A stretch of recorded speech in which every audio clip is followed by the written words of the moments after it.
Olá, meus amigos. Uma madrugada de friozinho, mas de estudo da Bíblia, preparando uma devocional para abençoar seu coração. Hoje a gente vai de Zacarias, capítulo 3, dos versículos de 1 a 4. Fala o seguinte: A quarta visão, o grande sacerdote Josué. Em outra visão, Deus me mostrou o grande sacerdote Josué, que estava de pé em frente do anjo do Senhor. Satanás estava à direita de Josué, pronto para acusá-lo. O anjo do Senhor disse a Satanás: Que Deus o condene, Satanás. Que o Senhor que escolheu Jerusalém o condene. Esse homem é como um tição tirado do fogo.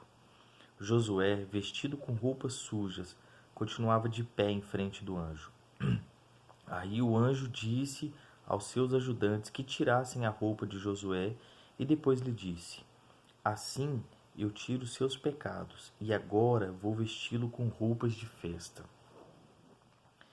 No versículo 1 a gente vê que Satanás ele se põe ao lado de Josué para acusá-lo, incriminar, culpar. No versículo 3, a gente entende aqui que Josué representa a nação de Judá. E roupas sujas representam o pecado. Então a nação de Judá estava suja do pecado, manchada com pecado, e Satanás do lado, pronto para acusar.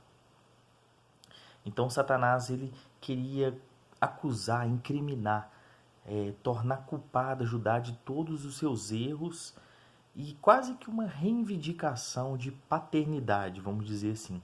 Era como se ele estivesse falando o seguinte: olha, se vocês fazem o que Deus reprova e o que eu aprovo, então vocês são meus. Não tem uma forma pior de humilhar do que essa vindo de Satanás. Imagina ele falando isso com algum de nós, né? E aí no versículo 4, a gente vê que Deus ele perdoa, que ele remove o pecado e ele nos dá uma nova veste, ou seja, ele nos torna puro novamente, nos torna puros, né? E o que Deus faz? Lá em Miqueias, no livro de Miqueias, no profeta Miqueias, capítulo 7, versículos 18 e 19, fala o seguinte: Ó Deus, não há nenhum outro Deus como o Senhor, pois o Senhor perdoa os pecados e as maldades daqueles do teu povo que ficaram vivos. Tu não continuas irado para sempre, mas tem prazer em nos mostrar sempre o seu amor. Novamente tem compaixão de nós. Acaba com as nossas maldades e joga os nossos pecados na profundeza do mar. Então, Deus ele lança os nossos pecados confessados na profundeza do mar do esquecimento. Isaías capítulo 43. Tem um texto legal aqui também. Isaías capítulo 43, versículo 25. Mas eu mesmo sou o seu Deus, e por isso perdoo os seus pecados e os esqueço. Então, Deus ele perdoa e após perdoar, ele esquece aquilo que a gente cometeu e que foi confessado. Satanás, que significa acusador, ele vive para nos acusar, para nos fazer carregar a culpa dos nossos pecados. Mas não uma culpa qualquer, não é uma culpa normal que se sente quando você comete alguma coisa errada, mas uma culpa que nos faz desviar os nossos olhos, a nossa atenção do que representa Cristo, do que representa o sangue de Cristo, do que representa a cruz. E aí vale um adendo. É interessante que a gente sinta uma culpa que nos leva ao arrependimento, que nos leva a confessar os nossos pecados a Deus. Até porque nós somos culpados pelos nossos atos.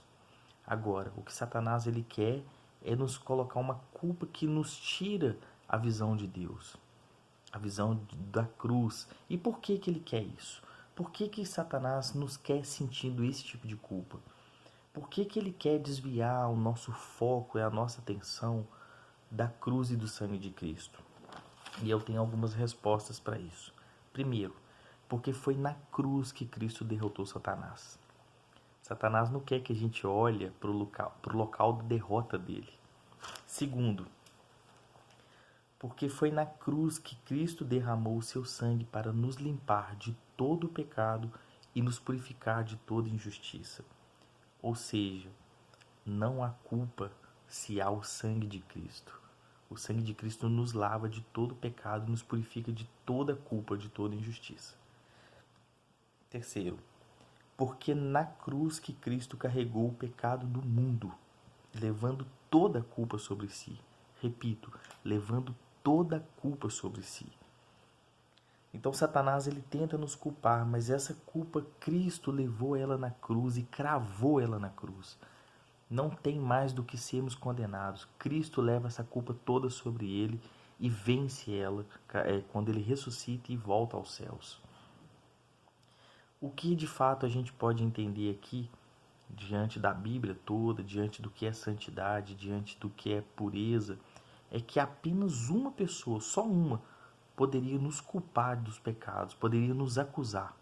É o próprio Cristo, porque ele não pecou. E isso me remete àquela passagem da mulher que foi pega em adultério. E os mestres da lei, os religiosos da época, pegaram aquela mulher e falaram: olha, segundo a lei de Moisés, a gente tem que apedrejar ela até a morte. Então Cristo aparece lá e fala: olha, se algum de vocês nunca pecou, pode atirar a pedra. Então quem nunca pecou, que atire a primeira pedra e mate ela. Ninguém atirou e foi saindo um por um. Cristo não tinha pecado, poderia tirar a pedra. E pelo contrário, ele vira e fala assim para a mulher: ninguém vai te condenar? A mulher responde: parece que ninguém condenou, né? Então aí ele vira e fala: olha, ninguém condenou, nem eu. Então vá e não peques mais. Então essa é a mensagem que Cristo tem para nós, essa palavra maravilhosa de Zacarias que nos lembra o perdão de Deus e que não há culpa sobre aqueles que estão em Cristo. Nem Satanás mesmo pode nos acusar. Cristo levou a nossa culpa na cruz. E por isso hoje a gente pode ficar totalmente feliz e totalmente agraciado. Se a gente peca e se a gente se arrepende de verdade, a gente tem um Cristo que nos perdoa e que não nos imputa culpa alguma. Glórias a Deus. Deus te abençoe.